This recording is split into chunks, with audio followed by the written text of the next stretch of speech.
चलो ध्यान से सुनना, ठीक है। क्या बोला था मैं, नेचर में ये चीज होता है या प्रकृति में ये चीज देखा जाता है कि जब कभी भी कोई एक जीव समाप्त होता है तो दूसरे जीव का उदय होता है, ठीक। एग्जाम्पल के लिए हम लोग क्या लेके चलते हैं कि मान लो किसी इकोसिस्टम में क्या है, कंज्यूमर है। कंज्यूमर किस पर जिंदा रहते हैं, प्रोड्यूसर पर।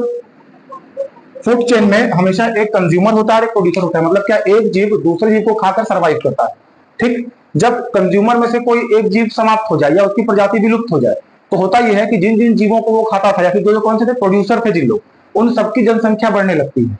एग्जाम्पल के लिए क्या, जैसे डायनासोर हमारी पृथ्वी पर जब एक्सटिंक्ट में गए थे, मतलब यानी खत्म हो गए थे, उनकी प्रजाति खत्म हो गई थी, तो ऐसे वो सभी जीव या जो भी वनस्पति कहना चाहिए, घास फूस वगैरह जो भी पेड़ पौधे हैं जिनको वो खाते थे, उनकी संख्या क्या हो रही थी, बढ़ती आ रही थी। बात समझ में आ रहा है क्या बोल रहा हूं मैं, कि नेचर में ये चीज हमेशा देखा जाता है कि जब कोई एक जीव का या जो कंज्यूमर है या जो बाकी जीवों को खाकर सरवाइव करता है, जब उसकी प्रजाति समाप्त हो जाती है तो ऐसे सभी जीव जिसको वो खाकर जिंदा था उन सबकी प्रजाति क्या होती है, बढ़ने लगती है, जनसंख्या बढ़ने लगती है। बात समझ में आ रही है, ठीक। आगे क्या, हैबिटेट, ये समझ में आया आपको, समझ में आया। सबसे पहले इवोल्यूशन का आधार यही बनेगा। चैप्टर में क्या पढ़ना है, इवोल्यूशन मतलब जीवों का विकास किस प्रकार से होता है या क्या क्या कंडीशंस हो सकते हैं जिसमें जीव डेवलप करते हैं, इन सभी चीज के बारे में हमको देखना है। आपका बुक का जो फर्स्ट पैराग्राफ है, फर्स्ट हाफ वाले रिसर्च में इस चीज को समझाया गया है कि कैसे कोई एक जीव समाप्त होता है तो दूसरा जीव का विकास शुरू होता है। इसका मतलब तो यही होगा भाई, मैंने कंक्लूड किया इस चीज को। मैं देखता हूं कि जब कोई एक जीव की प्रजाति समाप्त हो रही है जो कि कंज्यूमर है, बाकी जीवों को वो खाता है ना भाई, तो वो खत्म हो गया भाई, खाने वाला खत्म हो गया, तो ऑब्वियसली बात, ये तो डेवलप करेंगे क्योंकि इनका अब कहना चाहिए कि इनको खत्म करने वाला कोई नहीं है, हाँ कि नहीं। डायनासोर वाला एग्जांपल समझ में आया, डायनासोर पृथ्वी पर थे, काफी बड़े जीव थे, सभी को खाकर जिंदा रहते थे। जब डायनासोर खत्म हो गए तो उसके बाद ऐसे सभी जीव, चाहे जीव हो चाहे जंतु हो, ठीक, यानी कि लिविंग बींग्स में मतलब क्या, फ्लोरा और फौना दोनों आ जाएंगे, वो सभी क्या करते हैं, डेवलप करना शुरू करते हैं, ठीक। आगे चला किस पर, हैबिटेट पर। हैबिटेट को क्या बोलते हैं, आवास। ऐसा जगह होता है जहां जीवों की आवश्यकता पूरी होती है और सर्वाइवल रिप्रोडक्शन के लिए क्या होता है, अनुकूल वातावरण होता है, सेफ्टी और सिक्योरिटी सुनिश्चित होती है। हैबिटेट में किसे कह रहा हूं, जैसे तुम्हारा घर, ठीक, तुम्हारे घर में क्या क्या स्पेशलिटीज होती हैं, वहां पर तुमको क्या क्या चीजें मिलेंगी, क्या क्या चीजें मिलेंगी, तुमको सर्वाइवल के लिए सभी चीजें मिलती हैं, हाँ कि नहीं। सर्वाइवल का मतलब क्या है, जिंदा रहने के लिए दो चीज चाहिए आपको, हवा पानी खाना। बात समझ में आ रही है। उसके बाद क्या, रिप्रोडक्शन। रिप्रोडक्शन मतलब अपनी जनसंख्या बढ़ाते हैं, ठीक है। उसके बाद वहां पर उनकी क्या सुनिश्चित होती है, सेफ्टी, सेफ्टी एंड सिक्योरिटी। ये तीनों चीजें जहां पर हमको दिखाई देंगी उन सभी को हम क्या बोलते हैं, हैबिटेट बोलते हैं। बात समझ में आ रही है। हैबिटेट का मतलब क्या होता है, साफ साफ आसान भाषा में या हिंदी में आवास। और आवास की ये सभी क्या होती है, विशेषताएं होती है।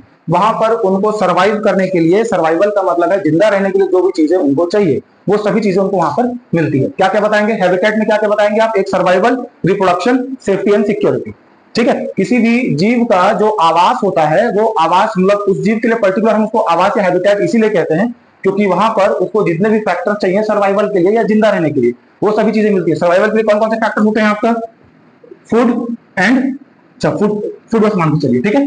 फूड उसको वहां पर मिलता है, खाना पानी ये सब चीजें, और ब्रीथ करने के लिए हवा, ठीक है, अगर ऐसा फैक्टर है तो। उसके बाद रिप्रोडक्शन करने के लिए यानी कि पॉपुलेशन बढ़ाने के लिए उसको क्या है, अनुकूल वातावरण है, बताइए। और दूसरे बात उसका क्या आ जाएगा, सेफ्टी और सिक्योरिटी, यानी कि क्या, शेल्टर, ठीक। बात समझ में आ रहा है। तो हैबिटेट किसको बोलते हैं बता पाएंगे आप, हैबिटेट का मतलब क्या, जहां पर जीवों को सर्वाइवर के लिए सभी फैक्टर्स, अनुकूल परिस्थितियां मिलेंगी, दूसरा रिप्रोडक्शन कर पाते हैं, और तीसरा उनको सेफ्टी और सिक्योरिटी मिलती है। ऐसे किसी जगह को हम क्या बोलते हैं, हैबिटेट कहते हैं। जब किसी जीव को ये तीनों चीजें वहां पर मिलती है तभी वो क्या करते हैं, वहां पर जिंदा रह पाते हैं और उनकी जनसंख्या वहां पर बढ़ पाती है। हैबिटेट क्लियर हुआ, ये समझ में आया आपको। पहला चीज हम लोग क्या देखें कि कोई एक जीव खत्म होता है तो ऐसे सभी जीव या जंतु जिस पर वो जीव आधारित था, यानी कि मैं इसको कंज्यूमर और प्रोड्यूसर के टर्म्स में लेके चल रहा था, जब कभी भी कंज्यूमर खत्म होते हैं तो जितने प्रोड्यूसर थे या जितने लोग उसके खाना थे, उसके भोजन के तौर पर थे, उन सभी का विकास होना हमको दिखाई देता है। क्लियर। दूसरा टॉपिक हम लोग क्या देखें, हैबिटेट क्या होता है। इसके बाद आगे चलिए, एक क्वेश्चन है, किसी आवास में कोई पर्टिकुलर जीव की प्रजाति जनसंख्या अगर बढ़ जाती है तो क्या होगा। बात क्वेश्चन समझ में आ रहा है। एक क्वेश्चन मैं आपसे पूछ रहा हूं, क्वेश्चन ये है कि किसी पर्टिकुलर हैबिटेट में मान लो कोई एक जीव, जैसे मान लो इंसानों की संख्या बढ़ रही है धूमधाम से, बढ़ रही है कि नहीं बढ़ रही है, ठीक। क्वेश्चन क्या समझ में आ रहा है, मैं ये कह रहा हूं किसी हैबिटेट में अगर कोई पर्टिकुलर किसी प्रकार का जीव, उसकी पॉपुलेशन बढ़ने लगे या जनसंख्या बढ़ने लगे तो उससे क्या होगा, क्या क्या इफेक्ट होंगे उसके, सबसे पहला चीज तो फूड खत्म होगा ना भाई। ठीक, जैसे मान लो किसी हैबिटेट में किसी पर्टिकुलर, ठीक है, उसकी क्या बढ़ रही है, जो पॉपुलेशन है वो बढ़ते जा रही है, तो इसके इफेक्ट्स क्या क्या होंगे। सबसे पहला इफेक्ट क्या हो जाएगा, फूड खत्म हो जाएगा, हाँ कि नहीं। फूड समाप्त हो जाएगा तो उससे फिर उसको रिसोर्सेज की कमी होने लगेगी, रिसोर्सेज की कमी होने लगेगी। मतलब रिसोर्सेज में क्या क्या आ जाएगा भाई, जैसे मान लो पृथ्वी पर मनुष्य की जनसंख्या बढ़ जाए तो हमारे पास तो रिसोर्सेज लिमिटेड है, हाँ कि नहीं भाई। इतने सारे जनसंख्या को खाने की समस्या होने लगेगी, खाने के बाद सबसे बड़ी समस्या रहने की होने लगेगी। भाई जनसंख्या कमेगा, खाना कमेगा तो उगा सकते हो या कम कर सकते हो, जमीन कहां से लाओगे, बात समझ में आ रही है ना। जमीन कहां से लाओगे, एक समस्या है, यानी क्या, रिसोर्सेज की कमी होने लगेगी। उसके बाद जब खाना समाप्त हो जाए, जब रिसोर्सेज की कमी हो जाती है तो फिर क्या चीज में दिखाई देता है, उस पूरे स्पीशीज में बीमारियां दिखने लगती है, हाँ कि नहीं भाई। किसी व्यक्ति में बीमारी कब आती है, जब उसका खाना पीना सही से ना हो, जो जितने प्रोटीन या जितने भी उसको मिनरल्स चाहिए अगर उसको ना मिले तभी तो बीमारी होती है आदमी को। ठीक, तो क्या बताएंगे कि जब किसी हैबिटेट में कोई पर्टिकुलर प्रजाति का या स्पीशीज का पॉपुलेशन बढ़ने लगता है तो वहां पर सबसे पहली समस्या जो हमको दिखाई देती है वो वहां पर फूड की समस्या होती है। फूड की समस्या बाद में बाकी अदर रिसोर्सेज को जो उसके सर्वाइवल के लिए इंपॉर्टेंट है वो सभी क्या होने लगते हैं, खत्म होने लगते हैं, हाँ कि नहीं। उसके बाद क्या बताएंगे कि उन जीवों में या उस पर्टिकुलर जीवों में क्या दिखने लगती है हमको, बीमारी प्रोड्यूस होना शुरू होता है। ठीक भाई, मतलब चालू हो रहा है वो समाप्त होना, ठीक है। ठीक है, उसके बाद फिर बीमारी के बाद में क्या लगेगा कि वो जो पर्टिकुलर प्रजाति है वो क्या होने लगेगी, समाप्त होने लगेगी, प्रजाति क्या होने लगेगी, समाप्त होने लगेगी, मतलब एक्सटेंड शुरू होगा उनका धीरे धीरे। अब इतने के बाद में जो सरवाइव कर जाएंगे, ठीक, किसी एक की जनसंख्या बढ़ गई, जनसंख्या बढ़ने से उनको खाने की समस्या हुई, अन्य संसाधनों की कमी होनी शुरू हो जाएगी, शुरू ऐसे इस कमी की वजह से उनमें बीमारी लगने लगेगी। भाई प्रॉपर आप एनवायरमेंट मत रहिए, स्वच्छ हवा मत लीजिए, या अगर आप ऐसे चिलतरा में रहते हो, चिलतरा में हर जगह धूल डस्ट है ना, वहां पर लोगों को अक्सर, जो अगर आप ध्यान दिए होगे, कोई आपके फैमिली में रहता है चिलतरा में रहते हैं, वहां पे जितने भी इंडस्ट्रीज है वो अपने एम्प्लॉइज को गुड़ डिस्ट्रीब्यूट करते हैं, क्योंकि गुड़ माना जाता है कि उसको सेवन करने से हमारी बॉडी में क्या होता है, सफाई होती है। बात समझ में आ रही है। तो किसी भी पर्टिकुलर हैबिटेट में जब जनसंख्या बढ़ जाती है तो सबसे पहले समस्या हमको दिखाई देती है वो होती है भोजन की समस्या। भोजन की समस्या के बाद बाकी अलग अलग जो अदर रिसोर्सेज है वो भी कम होने शुरू लगेंगे, ठीक है, क्या होंगे, बाकी रिसोर्सेज भी कम होने शुरू हो जाएंगे। उसके बाद उन स्पीशीज में बीमारियां आनी शुरू होगी, उसके बाद क्या जाएगा, उस प्रजाति का अंत होना प्रारंभ हो जाएगा। अब इतने के बाद में जो बच जाएंगे वो स्वयं को दूसरे भोजन पर निर्भर करने लगेंगे और उनमें परिवर्तन आएगा। मतलब क्या, हम क्या करते हैं, ऑप्शनल ढूंढना शुरू करते हैं। समझ में आ रही है, यहाँ पर चयन की प्रक्रिया शुरू हो रही है, सिलेक्शन की प्रक्रिया शुरू हो रही है। तो ये कैसे स्टार्ट होता है, ये समझ में आया, क्रोनोलॉजी समझ में आ रही है। पहले किसी एक की जनसंख्या बढ़ेगी, खाने में कमी आएगी, फिर उनमें बीमारी लगेगी, बीमारी लगने के बाद उसमें जो समाप्त धीरे धीरे मरना शुरू होंगे। हमारे पास तो हर 100 साल में बीमारी आती है, 1920s में हैजा फैला था, फिर 100 साल बाद 2020 में कोरोना आया था, हाँ कि नहीं। होता क्या है, कोरोना आया, बहुसंख्यक ऐसे लोग जो कमजोर थे, जिनका खान पान खराब था, जो सही संसाधन का इस्तेमाल नहीं करते थे, वो सभी क्या हो गए, एक्सटिंक्ट हो गए। उसमें से कुछ सर्वाइव कर गए, सर्वाइव करने के बाद में वैक्सीन लगने के बाद में उनमें क्या गया, म्यूटेशन आ गया। म्यूटेशन मतलब क्या होता है, उनके क्या होता है, थोड़ा मोड़ा परिवर्तन आता है। आप दवाई लेते हैं तो आप उसमें क्या होता है, क्या फर्क पड़ता है, क्या होता है उससे, बीमारी से लड़ने की आपकी शरीर की क्षमता बढ़ती है। मतलब क्या होता है, आप में क्या आता है, म्यूटेशन आता है। बात समझ में आ रही है, बात समझ में आ रहा है। जो इन सभी समस्याओं से जूझकर आगे निकल जाते हैं, होता यह है कि उनके शरीर में उसके कहना चाहिए कि उसके अकॉर्डिंग प्रतिरोधी क्षमता आ जाती है। परिवर्तन तो आ गया ना। अब जब ये परिवर्तन काफी लंबे समय तक चल रहा है तो इसी को हम क्या कहते हैं, इवोल्यूशन कहते हैं। बात समझ में आ रहा है। तो यहां तक आपको केवल इतनी सारी बातें केवल इवोल्यूशन का मतलब समझाने के लिए। इवोल्यूशन कैसे आएगा, किसी एक जीव की संख्या बढ़ेगी, उनको खाने की समस्या होने लगेगी, बाकी संसाधनों में कमी होगा, उनमें बीमारी आने लगेगी। बीमारी आने के बाद में जो कमजोर जीव है, उस प्रजाति के जो कमजोर जीव है, जिनका खान पान सही नहीं है, वो सभी क्या हो जाएंगे, समाप्त हो जाएंगे। और उसके बाद भी अगर कोई सरवाइव करके बच जाता है तो वो क्या करता है, अब मैं चावल खा के जीता था, चावल खत्म हो गया तो मैं कुछ और खाना चालू कर दिया, अब मैं घास फूस खाना चालू कर दिया। अब जैसे ही मैं एकदम से चालू करूंगा नहीं। भाई देखो क्या हो रहा है, हम लोग के पास में पानी की कमी हो रही है, इस बात को अच्छे समझो। जैसे जैसे हमारी जनसंख्या बढ़ रही है, हम कह रहे हैं कि जमीन के अंदर का जो भूजल स्तर है वो धीरे धीरे नीचे होते जा रहा है, होते जा रहा है, हाँ कि नहीं। तो जो पहले हम फ्रेश वाटर पीते थे, जो ग्राउंड वाटर जो होता था वो हम पीते थे, उसको हम किसमें स्विच कर रहे हैं, अब हम नाली का पानी पीते हैं। पता है, पूरा रायपुर खारून नदी का पानी पी रहा है, कैसे, उसको फिल्टर करके। तो हमने क्या किया, अपने लिए ऑप्शन ढूंढा ना, यही काम ये भी करेंगे। जब उनके पास में एक टाइप का भोजन समाप्त हो जाएगा तो कुछ और खाना शुरू करेंगे, हाँ कि नहीं। कई जानवरों में तो ऐसा भी होता है कि अपनी प्रजाति के जीव को मार के खा जाते हैं, क्यों, क्योंकि उनको जो फूड चाहिए वो फूड अवेलेबल अब नहीं है आसपास में, तो जो मिलेगा उसी को खाएंगे। बात समझ में आ रहा है? ठीक है, तो इसमें से जो सरवाइव कर जाते हैं वो किस पर हो, अपनी निर्भरता बदल देते हैं, अपनी डिपेंडेंसी चेंज कर देते हैं। किस पर डिपेंडेंसी? फूड पर, या हैबिटेट में जो भी चीज उनके लिए अवेलेबल था उसके लिए क्या करते हैं, अपनी डिपेंडेंसी को वो चेंज कर देते हैं। बात समझ में आई? क्लियर हुआ? विकास कैसे चालू होता है, समझ में आया? ठीक है, क्या बोला मैं, जो बच जाते हैं वो स्वयं को दूसरे भोजन पर क्या कर लेते हैं, निर्भर कर लेते हैं, इसमें उनमें परिवर्तन आता है और इसी को क्या कहते हैं हम, विकास कहते हैं। ठीक, अब क्या होगा, डार्विन भाई साहब घूमने निकलेंगे। ठीक है, वो वहां तक का हिस्सा खत्म हो गया आपका, अब डार्विन घूमने निकलेगा। जहाज का नाम क्या था? बीगल। ठीक, अब जब वो जहाज में घूमेगा, एक्चुअली में वो जहाज निकला था अलग अलग ज्योग्राफिकल सैंपल लेने के लिए। बात समझ में आ रही है? इसको ऐसे समझिए कि लगभग 18th सेंचुरी का टाइम था। हिस्ट्री में आप लोगों ने पढ़ा है कि मॉडर्न हिस्ट्री भारत में चालू होता है। उसी समय मार्टिन लूथर वहां पर रेनेसेंस या प्रबोधन की प्रक्रिया खत्म कर चुका होता है। तो उसी समय जितने भी रूलर्स थे, कहना चाहिए, वो क्या नए नए जगह को खोज रहे थे, बस इसीलिए बीगल भी निकला था। मैप डेवलप करना था, अलग अलग जगह रिसोर्सेज ढूंढने थे, अलग अलग जगह पर सैंपल लेने थे। ठीक, उसी के साथ में कौन और सैंपल लेते हुए चल रहा था? भाई हम लोग पढ़े थे ना कि पहले यूरोप में चर्च का आतंक चला था, कैथोलिक चर्च का। वो विज्ञानवादी विचारधाराओं को राजद्रोह समझता था, मतलब जो भी चर्च के खिलाफ बात करे उसको राजद्रोह का आरोप लगा दिया जाता था। अब जैसे पोप का वर्चस्व खत्म हुआ, मार्टिन लूथर आगे बढ़ा, तो मार्टिन लूथर के जो मानने वाले थे, जिसको हम लोग प्रोटेस्टेंट कहते थे, वो जो प्रोटेस्टेंट थे वो विज्ञानवाद और मानववाद जैसी विचारधाराओं से जुड़ रहे थे। हाँ कि नहीं? बात समझ में आ रही है आपको? बात समझ में आ रही? अब जब विज्ञान का विकास होगा, नए नए भौगोलिक खोज होंगे, नए नए रास्ते खोज जाएंगे, इसलिए क्या निकलेगा, बीगल निकलेगा अपना काम करने के लिए। उसी बीगल जहाज में एक आदमी और कौन जाएगा साथ में, चार्ल्स डार्विन। ठीक है, अब डार्विन के क्या क्या ऑब्जर्वेशन होंगे, अलग अलग जगह पर जब वो जाता है तो उसका सामना किससे होता है, फूड चेन से। फूड चेन मतलब क्या, एक जीव दूसरे जीव पर क्या है, निर्भर है, या उसको खाकर जिंदा रहता है। ठीक है, ये फूड चेन को कहां पर दिखा था, समुद्र में दिखा था। जब वो पानी का सैंपल ले रहा था तो उसको क्या दिखाई दिया, फूड चेन सर्वाइव करने के लिए एक जीव दूसरे जीव को क्या करता है, मारो। मतलब प्रकृति में क्या नियम चलता है, क्या नियम चलता है प्रकृति में, या तो मरो या मारो। ठीक, वही जिंदा रहेगा जो सर्वाइव करेगा। समझ में आया? फूड चेन कैसे दिखा उसको। दूसरी चीज जो उसको दिखेगा कि इस फूड चेन में जो मरते हैं या मारते हैं, अब देखो सर्वाइव करने के लिए कुछ छुपेंगे या कुछ भागेंगे, उस चक्कर में हो सकता है वो कोई नए हैबिटेट में शिफ्ट हो जाए। भाई यहाँ पर तुमको मार पीट रहे हैं, इस कोचिंग में तुमको बहुत मार पड़ रही है, तो तुम क्या करोगे, किसी दूसरे हैबिटेट में फिक्स होने की कोशिश करोगे। अब वहां पर गुरुजी की बातें समझ में ही नहीं आ रही तुमको, लेकिन मार खाने से भी बचना है। बात समझ में आ रहा है? वहां पर दूसरे कोचिंग में पहुंच गए, वहां पर गुरुजी की बातें तुमको समझ में ही नहीं आ रही, लेकिन यहाँ पर आओगे तो यहाँ पर फिर मार पड़ेगा, क्योंकि पढ़ाई नहीं करते हो सही तरीके से। सही बात है ना? तो आप क्या करोगे, फिर उस हैबिटेट के हिसाब से वो जैसे पढ़ा रहा है, फिर अपने आप को क्या करोगे, खुद बुक रीडिंग लगाना स्टार्ट करोगे, डाउट्स पूछना स्टार्ट करोगे। तो आप क्या करो, अपने आप में चेंजेस ला रहे हो कि नहीं ला रहे, ला रहे हो कि नहीं ला रहे हो। तो इसी को कहा जाता है वही बचे जो जरूरत के अनुसार बदल गए। ठीक है, दूसरा चीज उसको क्या दिखेगा, सर्वाइवल। मतलब क्या, वही बचेंगे। ठीक है, जो क्या करेंगे, समय के साथ में परिवर्तन जिनमें आएगा या जो बदल जाएंगे।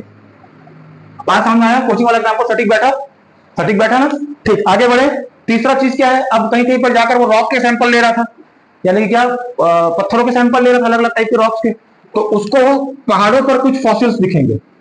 फॉसिल्स का मतलब समझते हैं, remains of older living beings, या क्या बोल सकते हैं उसको, जीवाश्म, या फॉसिल का मतलब होता है, इसको हिंदी में क्या बोलते हैं, जीवाश्म। मतलब पुराने जीवों के अवशेष, रिमेन्स। हमारे भी रिमेन्स बचते हैं क्या, हम तो हिंदू लोग तो कुछ नहीं बचाते, पूरा निपटा देते, खत्म करते हैं, है कि? लेकिन बहुत सारे रिलीजन में क्या किया जाता है, दफनाया जाता है।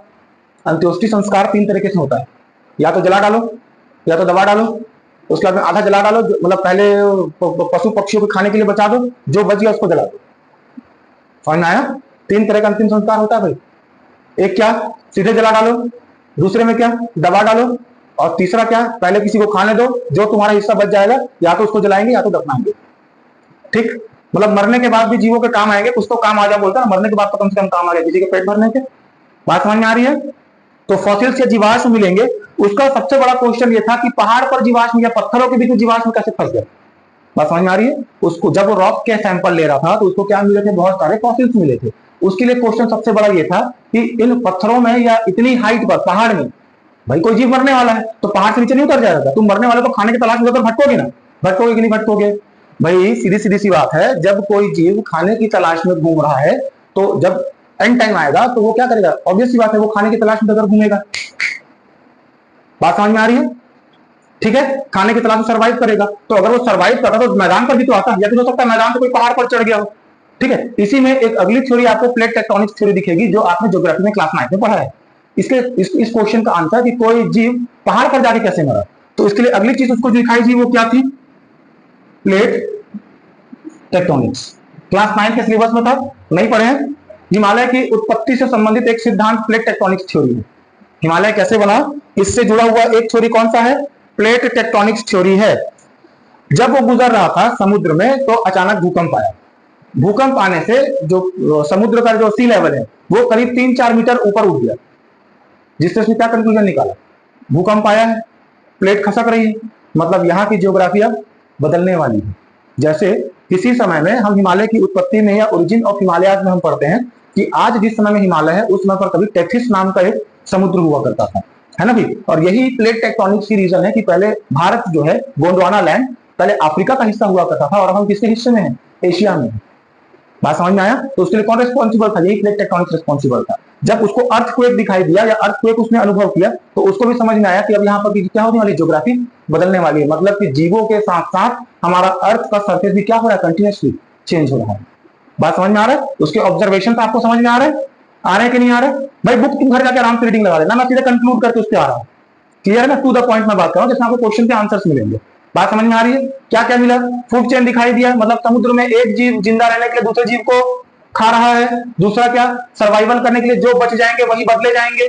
उसका तीसरा क्या, उसको अलग अलग फॉसिल्स दिखे। क्वेश्चन सबसे पहले सामने आया, फॉसिल पहाड़ी पर या चट्टानों पर कैसे मिल रहे हैं, आखिर इतनी हाइट पे। उसका रीजन, जब वो समुद्र से गुजर रहा था तो उसको भूकंप का अनुभव हुआ। जब भूकंप आता है तो समुद्र का तल कुछ मीटर ऊपर उठ जाता है, मतलब वो समझ जाता है प्लेट टेक्टोनिक्स की प्लेटें क्या कर रही हैं, खिसक रही हैं, मतलब यहाँ की ज्योग्राफी क्या होने वाली है, बदलने वाली है। बात समझ में आया?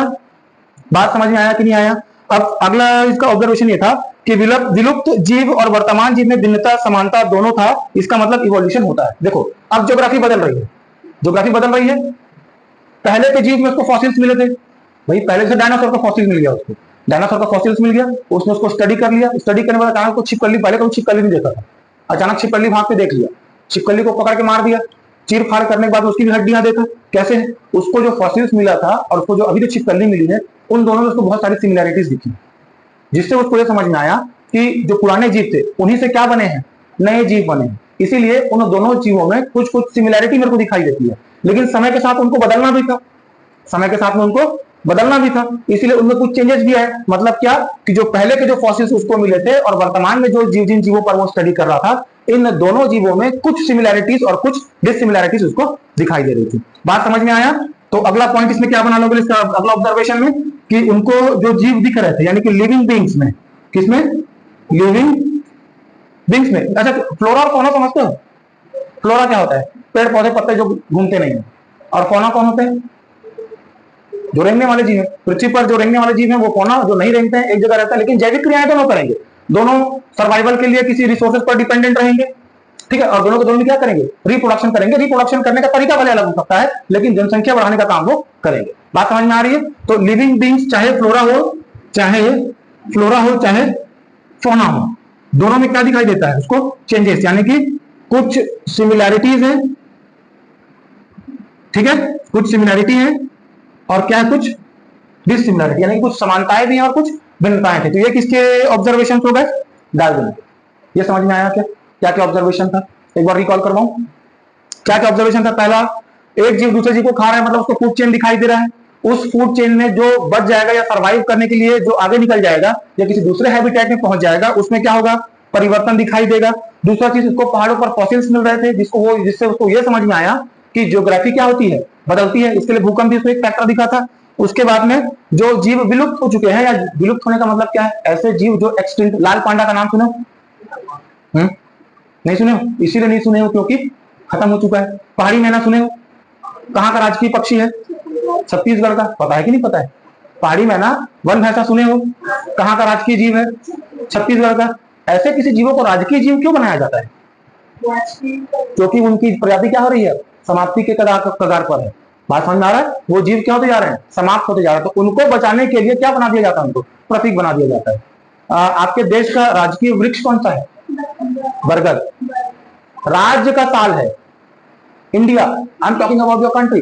तो आम वो राजकीय फल है, ठीक है। और वो आम भी हमारी खेती नहीं, हमारे पास जो आम सबसे सुपीरियर क्वालिटी का आम होता है वो अल्फांसो आम होता है। और अल्फांसो मतलब पुर्तगाली। तो पुर्तगाल वाले जब यहाँ पर आए थे वास्को डी गामा, तो वो लेके आए थे यहाँ पर, ठीक है। मतलब हमारा राजकीय फल भी ऐसा फल है जो हमारा खुद का नहीं है, ठीक। तो उसके ऑब्जर्वेशन क्लियर हुए, क्या क्या ऑब्जर्वेशन थे, हाँ कि नहीं, समझ में आ रहा है ये? देखो पहली बार बायोलॉजी पढ़ाने की कोशिश कर रहा हूँ, ठीक है। हाँ बहुत सारे शब्दों को बदलने की कोशिश की क्योंकि वो मैं नहीं बोल सकता ना, हंसी आ जाएगी, और हंसी आ जाएगी तो मैं डिस्ट्रैक्ट हो जाऊंगा, ठीक। ये हो गया। अब इस ऑब्जर्वेशन के आधार पर क्या करने वाला होगा, सैंपल लेगा, मतलब क्या करेगा वो, सैंपलिंग एंड स्टडी कौन करेगा, तेरे चचा गए थे ना घूमने बीगल में, ठीक। समझ में आ रहा है क्या क्या होगा। अब सैंपल का जो इसका प्रोसेस है वो एक जगह है, क्या जगह का नाम क्या था, गलापागोस।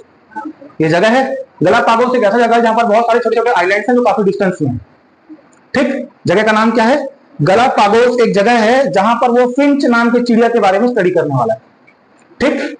किसके ऊपर स्टडी करने वाला है, फिंच नाम की चिड़िया पर स्टडी करेगा। फिंच जो कि वहां मिलता है उससे मिलता जुलता हमारे यहाँ भी एक चिड़िया है, गौरैया, मामन चिड़ी बोलते हैं जिसको, मामन चिड़ी बोलते हैं ना, भूरे कलर का होता है, देखे नहीं देखे, आजकल नहीं दिखता, पहले घर घर में दिखता था, हाँ कि नहीं। उससे मिलता जुलता कौन है, फिंच पक्षी है, ठीक। अब उसका ये मानना था कि फिंच चिड़िया उड़ के निकली, ठीक। ज्योग्राफी में चेंजेस आया किसी आइलैंड पर, मतलब जो गालापागोस जो अलग अलग ग्रुप ऑफ आइलैंड्स हैं उनके अलग अलग आइलैंड्स में वो क्या हो गए, डिवाइड हो गए। बात समझ में आ रहा है। फिंच चिड़िया उड़ के गया किसी दूसरे हैबिटेट में क्योंकि वहां से कोई खा रहा होगा, वहां से भागा, भागने के बाद में कौन से आइलैंड में जाके रुक गया, वो गालापागोस के जो ग्रुप ऑफ आइलैंड थे वहां पर अलग अलग आइलैंड में जाके वो बस गए।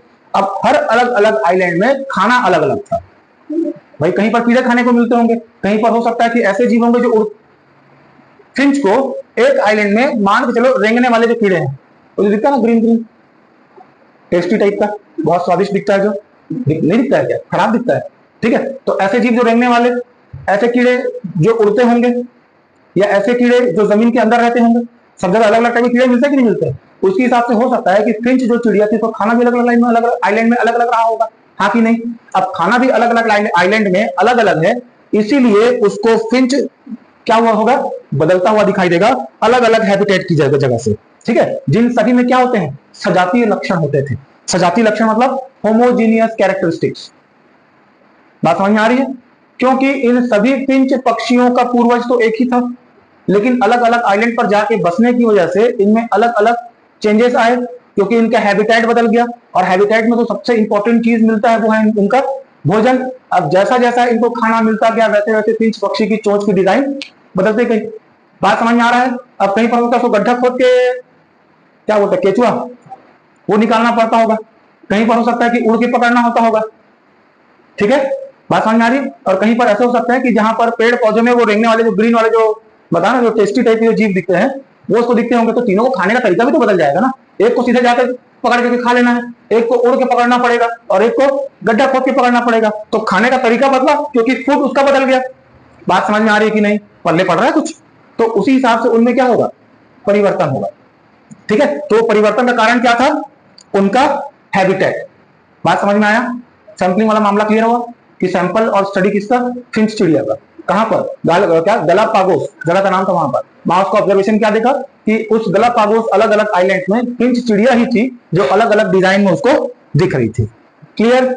इससे क्या कंक्लूजन निकलता है, कंक्लूजन क्या होता है, हम सिलेक्शन से परिचित होते हैं। सिलेक्शन मतलब मैं यहाँ पर सिलेक्शन को इंट्रोड्यूस इसलिए करना चाह रहा हूं, यहाँ पर जो सैंपलिंग स्टडी के बाद सबसे बड़ा कंक्लूजन क्या था, सिलेक्शन, ठीक। सिलेक्शन दो तरीके के, कौन सा, एक नेचुरल और दूसरा कौन सा, आर्टिफिशियल। ये कैसे, अब इस कंक्लूजन पर कैसे आया, हैबिटेट बदल गया, हैबिटेट बदला, उस जीव में उसके हैबिटेट की वजह से कुछ चेंजेस आए। क्या वो चेंजेस उसने किया, अपना मुंह काट के दूसरा मुंह लगा लिया क्या, नहीं किया ना, वो नेचर में बदलता गया। सारी चीजें क्लियर होगी कैसे बदलता गया। तो उसने अपने हैबिटेट के हिसाब से अपने आप को क्या किया है, चेंज किया है। ये कौन सा सिलेक्शन है, नेचुरल सिलेक्शन। अब पूछा जाए नेचुरल सिलेक्शन में कैसे जीव बदलते हैं, तो आप बताओगे ये अपने हैबिटेट के हिसाब से सरवाइव करने के लिए खुद ही क्या करते हैं, बदलते हैं, जिसको अभी तक हम लोग क्या बोलते आए थे, इवोल्यूशन। मतलब नेचुरल सिलेक्शन किसका हिस्सा है, इवोल्यूशन का हिस्सा। बता पाएंगे? जब कभी भी अगर पूछा जाए कि नेचुरल सिलेक्शन और इवोल्यूशन में क्या अंतर है, तो दोनों बड़ा जुड़वा भाई है। नेचुरल सिलेक्शन और इवोल्यूशन दोनों क्या है, जुड़वा भाई है, ट्विन ब्रदर्स है। कैसे? अगर कोई जीव एक्सटिंक्ट की ओर जा रहा है तो वो ऑब्वियस सी बात है अपना हैबिटेट बदलने की कोशिश करेगा। जब वो अपना हैबिटेट बदलेगा तो वहां नए हैबिटेट के हिसाब से ढलना शुरू करेगा। ठीक है, जिसको हम लोग क्या बोलते हैं, वो भाई आवश्यकता के अनुसार अपने शरीर में परिवर्तन लाया, आवश्यकता के अनुसार अपने शरीर में परिवर्तन लाया, जिसको हम क्या बोलते हैं, नेचुरल सिलेक्शन, जो अपने आप बदलता है। और इसी अपने आप होने वाले परिवर्तन को ही तो हम क्या कह रहे हैं, इवोल्यूशन। बात क्लियर हुआ?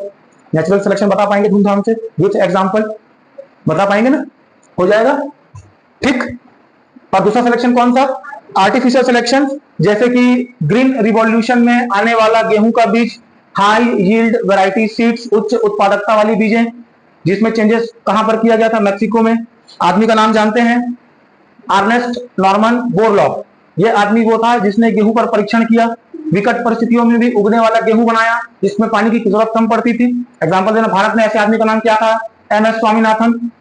ठीक है, दो ही लोग आएंगे, कौन, एक अर्नेस्ट नॉर्मन बोरलॉग और दूसरा कौन सा, एम एस स्वामीनाथन। ये दोनों का कॉन्ट्रीब्यूशन माना जाता है इंडिया में, भाई एम एस स्वामीनाथन का इंडिया में, और मैक्सिको में किसका, अर्नेस्ट नॉर्मन बोरलॉग का। वहां पर गेहूं की एक नई प्रजाति को क्या किया गया था, बनाया गया था, जिसको HYV सीड्स हम कहते थे। क्या कहते थे, HYV सीड्स हम कहते थे, हाई यील्ड वैरायटी सीड्स, यानी कि हिंदी में इसे कहा जाएगा उच्च उत्पादकता वाले बीज, जो कि विकट परिस्थिति में उग जाते थे, यानी कि इसमें चेंजेस कर दिए हम लोगों ने। तो वो कौन सा सिलेक्शन है? दोनों में कॉमन क्या है, जरूरत के हिसाब से परिवर्तन। अलग क्या है, ये अपने आप होता है, ये हम करते हैं। अब अगर आपको सिमिलैरिटी या डिफरेंस पूछा जाए तो बता पाएंगे एग्जांपल के साथ में? टफ है क्या टॉपिक? बहुत आसान है। ठीक है, अब चाहे दोनों में ये सिमिलैरिटी पूछे चाहे दोनों में अंतर पूछे। सिमिलैरिटी मतलब क्या बताओगे, हैबिटेट या नीड्स के हिसाब से जीवों में होने वाला परिवर्तन, ये दोनों में दिखता है। ठीक है, हैबिटेट के हिसाब से जीव बदलते हैं, रिक्वायरमेंट के हिसाब से हम बदलते हैं, तो दोनों में परिवर्तन ही तो हुआ ना, हाँ कि नहीं? नेचुरल में क्या होता है, अपने आप बदलता है, और आर्टिफिशियल में हम बदलते हैं। बात समझ में आ गया? ठीक, इसके बाद आगे बढ़े क्या, अब इन्हीं चेंजेस को देखते हुए क्या प्रस्तावित किया जाएगा, थ्योरी ऑफ इवोल्यूशन। ठीक है, विकास का सिद्धांत यहां पर प्रतिपादित किया जाएगा। आपके टॉपिक में 6-7 पॉइंट्स है, मैं इसको कंक्लूड करके केवल 4 पॉइंट समेटने की कोशिश किया हूं। ठीक, अब उतनी बातें पूरी हो जाए उतना ही काफी है, कम से कम उतना तो याद रह जाए। एक्सरसाइज तो इतना भी क्वेश्चन नहीं दिया है सर, जबकि क्वेश्चन तो बहुत सारे इंटरेस्टिंग बन सकते थे, लेकिन क्वेश्चन में क्या पूछा है बताओ, पिंच पक्षी कैसे बदल गया, क्या दिखा, नेचुरल सिलेक्शन और आर्टिफिशियल सिलेक्शन क्या है, तो वो तो बता पाओगे ना आराम से, कोई समस्या कर पाएंगे? ठीक, आगे बढ़े। अब थ्योरी ऑफ इवोल्यूशन में आइए। थ्योरी ऑफ इवोल्यूशन में यह बता जाएगा कि बदलेगा कौन। ठीक, इवोल्यूशन किसका होगा, जीवों के लाइफ स्पैन समझते हैं, उम्र दो तरीके की, जैसे क्या, तितली, मच्छर कितने घंटे, 6 से 7 घंटे। मच्छर कितने घंटे जिंदा रहते हैं, उसमें ही परेशान कर देते हैं, हाँ कि नहीं? क्योंकि उसी स्पीड से रिप्रोडक्शन भी करते हैं ना।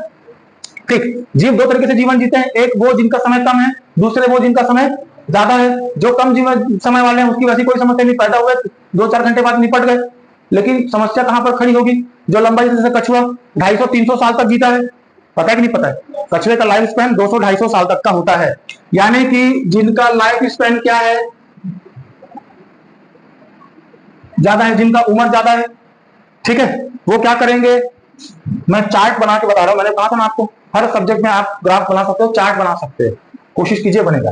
अब सबसे पहला क्या चीज, जिनका लाइफ स्पैन बहुत ज्यादा है, अब ज्यादा जिएंगे तो ऑब्वियस सी बात है खाने की समस्या होगी कि नहीं होगी, खाने की समस्या होगी। अब जब खाने की समस्या होगी तो क्या करेंगे, ये अपने आप को बदलेंगे। मतलब इनमें क्या होने वाला है, नेचुरल सिलेक्शन होने वाला है। अब जब इनमें नेचुरल सिलेक्शन हो जाएगा तो इसी को तो हम क्या कहते थे भाई, जीवों में अगर अपने आप बदल रहे हैं वो किसी भी कारण से बदले, उसी को तो हम क्या बोलते हैं, नेचुरल सिलेक्शन। और नेचुरल सिलेक्शन को आगे विस्तृत रूप में क्या कहा जाता है, इवोल्यूशन कहा जाता है। अब जब इवोल्यूशन होगी तभी हमको क्या दिखेगी, स्पीशीज, या इसको हिंदी में लिखोगे नई प्रजाति। मतलब इवोल्यूशन में सबसे ज्यादा पार्टिसिपेशन किनका होगा? वो जिनका लाइफ स्पैन सबसे ज्यादा है। इसे ग्राफ बना के समझा पाएंगे, सॉरी फ्लो चार्ट बना के समझा पाएंगे? जिनका लाइफ स्पैन सबसे ज्यादा है, ज्यादा लंबे समय तक जिंदा रहेंगे, उनकी जनसंख्या बढ़ती जाएगी, बढ़ जाएगी, तो किसकी समस्या होने लगेगी? खाना की समस्या होगी। खाने की समस्या होगी तो अपने आप को हैबिटेट की दूसरे हैबिटेट के हिसाब से बदलेंगे, यानी कि कौन सी प्रक्रिया चलेगी उनमें? नेचुरल सिलेक्शन की प्रक्रिया चलेगी। नेचुरल सिलेक्शन के बाद उनको क्या दिखाई देगा? हमको इवोल्यूशन। और इसी इवोल्यूशन की वजह से जो पहले के जीव थे और जो नई प्रजाति सामने आएंगे, इन दोनों में काफी कुछ बदल चुका होगा। इसी को हम क्या कहेंगे? नई प्रजाति कैसे बनती है। तो अगर पूछा जाए कि नया नेचुरल सिलेक्शन का या आर्टिफिशियल सिलेक्शन का नई स्पीसीज बनने में किस प्रकार योगदान है, इस प्रकार योगदान। ये क्वेश्चन शायद आपके एक्सरसाइज में है ना, कि क्या हैबिटेट का क्या क्वेश्चन है भाई? देखो तो एक बार, दिखाओ बुक दिखाओ। आपके में एक क्वेश्चन ये है,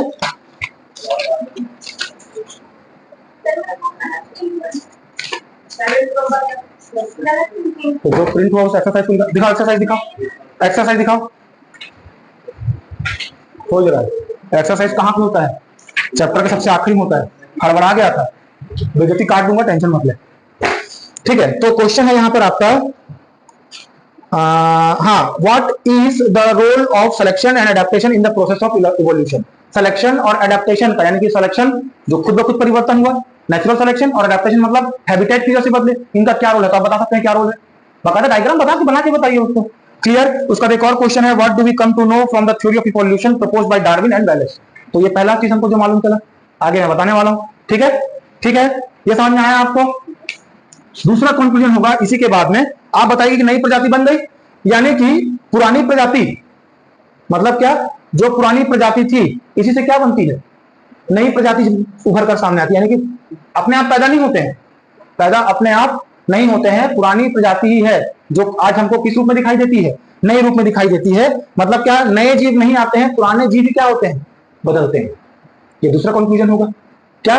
कि हमारे इकोसिस्टम में कोई नई प्रजाति नहीं पाई जाती, नई प्रजाति नहीं पाई जाती है, यही पुरानी प्रजाति है, पुरानी स्पीशीज है, जो अब हमको किस रूप में दिखाई दे रही है? नए रूप में दिखाई दे रही है, क्योंकि इसमें बहुत सारे चेंजेस अब आपने आ चुके हैं। बात समझ में आया? कोई समस्या? तीसरा कंक्लूजन ये होगा कि एक जीव से अनेक जीव बने हैं। कैसे? बता रहा हूं। एक जीव से अनेक जीव बने हैं, इसलिए कुछ समानता और कुछ भिन्नता होती है।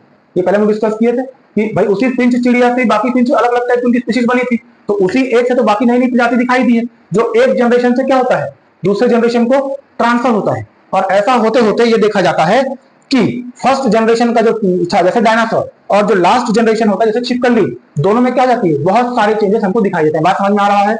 मैं कह रहा हूं तीसरे नंबर के कंक्लूजन में कि जो सिलेक्शन है वो फर्स्ट जनरेशन से सेकंड जनरेशन, सेकंड से third generation and so on आगे बढ़ते रहता है। एट लास्ट जब मेरे को फर्स्ट जनरेशन जो जीव थे, जैसे कि उनका फॉसिल्स जिनका मिलता है, और जो सबसे लास्ट जनरेशन जीव जो मेरे को अब दिखाई देता है कि जो अब जो जिंदा है, इन दोनों में मेरे को क्या दिखने लगता है? काफी कुछ चेंजेस दिखने लगता है।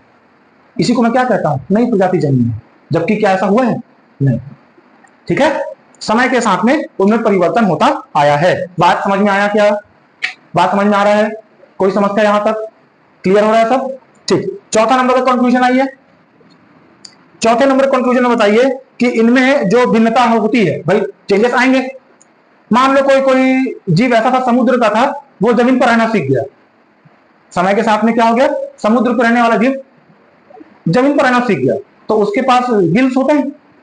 मछलियों के पास गिल्स किससे बदल गए? आपके पास क्या होता है? लंग्स में बदल गए। अभी तो आप एयर को रेस्पिरेट करोगे, हाँ कि नहीं? मतलब रेस्पिरेटरी सिस्टम चेंज हुआ, चेंज आया। कुछ समय बाद फिर से प्लेट टेक्टोनिक्स हुआ, भूकंप आया, पूरा जितना भी जमीन था वो पानी में डूब गया। तो क्या उसको उस चीज का फायदा मिलेगा? बात समझ में आ रही है? कोई जीव था समुद्र पर रहने वाला, जमीन पर चलना सीख गया, लेकिन कुछ समय बाद हमारी ज्योग्राफी बदल गई। तो ये तो देखे ना कि ज्योग्राफी बदलती है। ज्योग्राफी बदलने की वजह से पूरे जमीन डूब गए, मतलब क्या उसको जो नए फेफड़े उसने बनाए थे उसका फायदा मिलेगा? नहीं मिलेगा। तो जब जीवों में परिवर्तन होता है तो दो तरीके का परिवर्तन होगा। कुछ परिवर्तन ऐसे होते हैं जो उनके काम आते हैं, और कुछ परिवर्तन ऐसे होते हैं जो उनके लिए क्या बन जाते हैं? नुकसानदायक हो जाते हैं। बात समझ में आ रही है? चेंजेस आए जीवों में, उन चेंजेस की वजह से दो तरह की भिन्नता दिखाई देती है। एक वो जो क्या है उनके लिए लाभदायक है या बेनिफिशियल है। बेनिफिशियल कैसे? उस ज्योग्राफी के हिसाब से चलते रहे, हाँ कि नहीं? लेकिन कुछ उनमें कैरेक्टरिस्टिक्स ऐसे डेवलप हो गए जो उनके लिए क्या बन गए? हानिकारक बन गए। तो जो हानिकारक बन गया तो वैसे ही खत्म, हाँ कि नहीं? भाई तुमको ठंडी में रहने का आदत पड़ गई, पोलर बियर, अब ऐसे अचानक वहां पर 40-50 डिग्री टेम्परेचर होने लगा, तो क्या जिंदा बचेगा? साइबेरियन हस्की का नाम सुने हो? साइबेरियन एक डॉग की एक स्पीसीज है जो साइबेरिया में मिलती है, हस्की। हस्की मतलब बहुत बाल वाला। तो उसको ठंडे में रहना पसंद है, भारत में लेके आओ एक दिन नहीं चलेगा, एसी में रखना पड़ेगा तुमको। जिंदा रहने के लिए एसी मतलब कुत्ते जिंदा रखने के लिए घर में एसी लगाना पड़ेगा, क्योंकि वो ठंडी जगहों पर मिलता है। यहाँ पर हम तो 50 डिग्री वाले हैं ना, हम तो रोड भी रोटी बना खा लेते हैं। राजस्थान की वीडियो देखो आप लोग, इतनी गर्मी पड़ती है कि रोड में ही वो अंडे को तोड़ डालते हैं, उसको ऑमलेट बन जाता है, दब दो रोड में। हाँ कि नहीं? हाँ, समझ में आ रही है? ठीक है। तो अलग अलग टेम्परेचर पर सर्वाइव करने के लिए अगर किसी जीव में जो प्रॉपर्टीज है या कैरेक्टरिस्टिक्स हैं वो डेवलप होते हैं। हाँ कि नहीं? अगर वो बेनिफिशियल है तो वो आगे सर्वाइव करेंगे, और अगर बेनिफिशियल नहीं है तो वहीं पर उनका एक्सटिंक्ट हो जाएगा। बात समझ में आया? हाँ कि नहीं? ठीक है। अब जो भिन्नता लाभदायक होगी वो उनको सर्वाइव करने में और रिप्रोडक्शन करने में क्या करेगा? हेल्प करेगा। क्या कह रहा हूं मैं? चौथा नंबर का कंक्लूजन ये है कि जो चेंजेस या जो सिलेक्शन उनमें बेनिफिशियल थे, वो बेनिफिशियल, भाई जो अगर बेनिफिशियल थे तो खत्म कर देगा, पूरा एक्सटिंक्ट हो जाएगा उनका। लेकिन जो चेंजेस या सिलेक्शंस उनमें लाभदायक थे वो उनको सर्वाइव करने में और फिर से रिप्रोडक्शन करने में हेल्प आउट करेगा, जिससे उनकी क्या बढ़ेगी? जनसंख्या बढ़ेगी। ठीक, जनसंख्या बढ़ने से फिर क्या हो जाएगा? हम लोग, मैं शुरू में बताया था, डायनासोर खत्म हुए तो बाकी लोग बढ़ने लगे। अब फिर से कोई एक जीव बढ़ रहा है। ठीक है, किसी एक जीव ने ऐसा कुछ कैरेक्टरिस्टिक्स डेवलप कर लिया जो उसके लिए लाभदायक थे। मतलब क्या बोलेंगे? लाभदायक लक्षण। ये मैं लिख दूं, ट्रांसलेशन आप कर लोगे। लाभदायक लक्षण बढ़े। लाभदायक लक्षण बढ़ने की वजह से क्या हुआ? इनमें सर्वाइवल करने की कैपेसिटी आ गई। हाँ कि नहीं? सर्वाइवल करेंगे तो फिर क्या करेंगे? रिप्रोडक्शन होगा उनके बीच में, होगा कि नहीं होगा? इस रिप्रोडक्शन की वजह से उनका क्या बढ़ने लगेगा? पॉपुलेशन बढ़ने लगेगा। हाँ कि नहीं? जब इस जीव की पॉपुलेशन बढ़ेगी तो ये किसी को तो खाएंगे, और जिसको खाएंगे उनकी संख्या फिर क्या होने लगेगी? कम होने लगेगी। तो जब इनकी जनसंख्या बढ़ेगी तो जो दूसरे जीव थे, दूसरे जीव की जनसंख्या क्या होने लगेगी? कम होने लगेगी। बात समझ में आ रही है? समझ में आ रही है बात? ठीक है, हाँ कि नहीं? और यही साइकिल फिर क्या होता है? चलते रहता है। यही है इवोल्यूशन। कोई जीव था, अपने आप में चेंजेस लाया तो सर्वाइव और रिप्रोडक्शन किया, रिप्रोडक्शन से इनकी पॉपुलेशन बढ़ी। जब इनकी पॉपुलेशन बढ़ी तो किसी दूसरे जीवों की पॉपुलेशन घट गई। अब जो घट रहे थे भागेंगे यहां से, चेंजेस आएगी, चेंजेस में फिर वही लाभदायक लक्षण आएंगे, उनमें फिर सर्वाइव करेंगे, प्रोडक्शन करेंगे, सो ऑन, ये चलता रहेगा। तो इससे होता क्या है? एक जीव बढ़े तो दूसरे जीव भाग गए, वो दूसरे जीव किसी और हैबिटेट में जाकर अपनी जनसंख्या बढ़ाएंगे, उनके डर में कोई और भाग जाएगा। है कि नहीं? तो ऐसे में अलग अलग जीवों में क्या दिखती है हमको? चेंजेस और भिन्नता। इसी को तो बायोडाइवर्सिटी कहते हैं। बात समझ में आ रहा है? पल्ले पड़ रहा है कुछ? हाँ कि नहीं? तो ऐसे चेहरे पे सवेरे 8 बजे 12 क्यों बज रहा है? नहीं पल्ले पड़ रहा है क्या? ये टफ लग रहा है? बहुत आसान किया हो भाई। ठीक है, इससे ज्यादा आसान ना हो पाएगा, वो तो बायोलॉजी भी वाले भी इसको और कॉम्प्लिकेट करने की कोशिश करेंगे। मैं मैथ स्ट्रीम वाला हूं, उतना आसान कर पा रहा हूं। बात समझ में आ रही है? आगे बढ़े, आगे बढ़े। अब ये 4 कंक्लूजन समझ में आए? आपकी बुक में 6-7 कंक्लूजन दिए हैं, धूमधाम से पढ़िए। और उन 6 कंक्लूजन का सारांश यही है जो मैं आपको डायग्राम बना के दिखा दिया हूं। आपके ऐसे क्वेश्चन है, इवोल्यूशन का क्या मतलब, छोरी पॉपुलेशन बता डालो आप, हो जाएगा। कितने पॉइंट दिए भाई? 6 पॉइंट है। ठीक है, और 6 को 4 में मैं कंसाइज कर लिया हूं। अब चैप्टर का सबसे आखिरी टॉपिक कौन सा?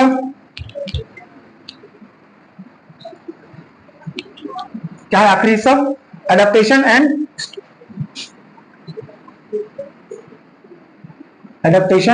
क्या लिखा है? TION, adaptation and speciation. And क्या है? स्पेसिएशन। ठीक, अडेप्टेशन का मतलब क्या? हिंदी में इसको क्या बोलते हैं? अनुकूलन। जब कोई एक जीव अपने आसपास मिलने वाले वातावरण के हिसाब से ढल जाता है तो उसी को क्या कहा जाता है? अडेप्टेशन या अनुकूलन। कैसे बताइए? पहला पॉइंट क्या? जब कोई जीव अपने अडेप्टेशन के हिसाब से बदल जाए, पहला पॉइंट। दूसरा पॉइंट, जब कोई जीव अपने हैबिटेट की वजह से अपने शरीर में कुछ चेंजेस ले आए। हमारे पूंछ गायब हो गए, पूंछ गायब हो गए ना? हाँ, अगर आप टच करो तो आपके कमर के पीछे में एक हड्डी आपको टच होगा जो हल्का सा उभरा हुआ होता है। ठीक है, वो पहले पूंछ हुआ करता था हमारा, समय के साथ में क्या हो गया? तभी तो मालूम चला बंदर हमारे पूर्वज थे। तो ये इवोल्यूशन थोड़े समय में थोड़ी होता है, इसके लिए 300, 400, हजारों सालों का समय लगता है। ये 1 या 2 दिन में होने वाले चेंजेस नहीं है। बात समझ में आ रहा है? वो चेंजेस क्यों दिखाई देगा? क्योंकि आपका हैबिटेट बदला, आपके सर्वाइवल करने के तरीके बदले। समझ में आ रहा है? ठीक है ना? ठीक, अडेप्टेशन बता पाएंगे क्या होगा? एडेप्टेशन में 2 पॉइंट बताएं। एक पॉइंट तो ये अपने फूड के हिसाब से जीव बदल जाते हैं। दूसरा, अपने हैबिटेट में सर्वाइव करने के लिए उनकी बॉडीज में, बॉडी के स्ट्रक्चर में कुछ चेंजेस आ जाता है, वो भी जो कि फूड के अकॉर्डिंग ही है। तो कोई जीव जब अपने हैबिटेट के अकॉर्डिंग अपने आप को क्या करे? बदले, या उसके शरीर में शारीरिक बदलाव दिखाई दे, तो उसे हम क्या कहते हैं? अनुकूलन। क्या हम अनुकूलन करते हैं? क्या हम अडेप्टेशन करते हैं? ठंडी का मौसम आता है स्वेटर पहन लेते हो, गर्मी मौसम आता है तो चड्डे बनियान में घूमने लगते हो, हाँ कि नहीं? यही तो अडेप्टेशन है, मौसम के हिसाब से, अपने हैबिटेट के हिसाब से अपने आप को बदलना। क्लियर? अब प्रजातिकरण क्या होता है ये समझने वाली चीज है। मान लो डायनासोर थे, ठीक? डायनासोर समय के साथ में बदलते गए। डायनासोर अब किसके रूप में दिखाई देते हैं? छिपकली। छिपकली को तो बोलते हैं क्या कि उसी के छिपकली बदलते गए, हाँ छोटे हो गए, पहले इतने बड़े थे अब छोटे हो गए। अब क्या उन दोनों स्पीशीज में प्रजनन की या रिप्रोडक्शन की प्रक्रिया हो सकती है? नहीं, क्योंकि बॉडी का बहुत सारे स्ट्रक्चर चेंज करने के साथ में इनके जो सेक्सुअल ऑर्गन थे उसमें परिवर्तन आ गया, हाँ कि नहीं? तो क्या इन दोनों में अब रिप्रोडक्शन हो सकता है? नहीं हो सकता। अब इन दोनों में रिप्रोडक्शन नहीं हो सकता तो दोनों क्या हो गए? अलग अलग स्पीशीज बन गए। पहले पढ़ा? एक एग्जांपल देखो, ऐसे जीव जो भले ही एक ही एंसेस्टर से बने हुए हों लेकिन विकास के कारण दोनों में परिवर्तन हुआ। क्या हुआ? ऐसे जीव जिनके पूर्वज क्या थे? एक ही थे, लेकिन डेवलपमेंट होने की वजह से या इवोल्यूशन की वजह से दोनों में क्या हो गया? चेंजेस आ गया, ठीक है? और चेंजेस होने की वजह से अब दोनों के बीच में क्या नहीं हो सकता? समलैंगिक रिप्रोडक्शन, ठीक है? रिप्रोडक्शन दोनों के बीच में पॉसिबल नहीं हो पा रहा है, इसीलिए दोनों जीव अब क्या दिखते हैं? हमको अलग अलग दिखाई देते हैं, लेकिन दोनों के एंसेस्टर क्या थे? एक ही थे। मतलब एक ही जीव से बने अलग अलग जीव क्या कहलाते हैं? प्रजाति। और ये जो प्रक्रिया है उसको क्या बोलते हैं? प्रजातिकरण, स्पेसिएशन। स्पीसीज किसको बोलते हैं? एक ही जीव के दो अलग अलग प्रकार, जैसे मनुष्यों में अफ्रीकन निग्रो और हम भारत वाले या रशियंस जो बहुत ज्यादा गोरे होते हैं, ये एक ही एंसेस्टर के यानी कि मानव जाति की दो अलग अलग प्रजाति हैं, हाँ कि नहीं? हाँ कि नहीं? बात समझ में आ रही है? एक ही एंसेस्टर से दो अलग अलग जीव निकले। अगर एंसेस्टर एक ही हैं और दो अलग अलग चीजें हमको दिखाई दे रही हैं तो उसको बोलेंगे क्या? स्पीसीज। स्पीसीज में एक ही पेरेंट होगा, क्लियर? मतलब एक ही बाप के दो बेटे, हाँ कि नहीं? और इस प्रक्रिया को हम क्या कहते हैं? स्पेसिएशन, ठीक है? या प्रजातिकरण। समझ में आया प्रजातिकरण क्या होता है? एक ही एंसेस्टर है, उनके आने वाले बच्चों में परिवर्तन होता जा रहा है, वो परिवर्तन एक समय के बाद ऐसा हो जाता है कि इन दोनों में बाइसेक्सुअल या सेम सेक्सुअल रिप्रोडक्शन अब इनमें नहीं हो सकता। नहीं हो सकता तो हमने क्या कर दिया? ये अलग प्रजाति हो गई, ये अलग प्रजाति हो गई। ऐसे क्या बनता है? प्रजाति बनती है। बात समझ में आया? समझ में आया क्या? क्लियर? चैप्टर खत्म। कोई डाउट? अब शॉर्ट नोट्स बनाइए। एक क्वेश्चन आपका क्वेश्चन नंबर 4 है क्या? Write two difference between natural selection and artificial selection. बता डालो। जो मैं दो एग्जांपल दिया आपको, विथ एग्जांपल तो दो हो गया। उतना ही मेहनत किया हूं जितना एक्सरसाइज में, ज्यादा करूंगा तो कॉम्प्लिकेटेड हो जाएगा, ठीक है? 5th नंबर का क्वेश्चन है, what do we come to know from the theory of evolution as proposed by Darwin and Wallace. Darwin और वेलेस के जो थ्योरी ऑफ इवोल्यूशन दिया है, सबसे प्रमुख बात इसमें क्या दिखती है? जो जीव लंबे जिएंगे उन्हीं में सर्वाइवल करने की क्षमता होगी और परिवर्तन भी उसी में दिखाई देगा। डायग्राम बना के बता पाओगे? ये 6 पॉइंट लिखने नहीं बोला, इसमें मैं 4 पॉइंट में उसको लपेटने की कोशिश किया था, ठीक? 6वां नंबर क्वेश्चन क्या है? What are the main points of theory of evolution of organism. वही 4 पॉइंट यहां पे चिपका डालो, ठीक? उसका क्या है? What is the role of selection and adaptation in the process of evolution. Selection और एडेप्टेशन का क्या रोल होता है किसके लिए? इवोल्यूशन के लिए। बताओ, ये दोनों को तो समग्र रूप में या दोनों को एक साथ हम इवोल्यूशन कहते हैं, क्योंकि जीव बदलते हैं अपने किसकी वजह से? हैबिटेट की वजह से। और हैबिटेट की वजह से उनमें ऑटोमेटिक परिवर्तन आना नेचुरल सिलेक्शन था, और यही नेचुरल सिलेक्शन जब एक लंबे समय के गैप में देखा जाता है तो उसी परिवर्तन को हम क्या कह देते हैं? इवोल्यूशन, ठीक? पिक्चर खत्म।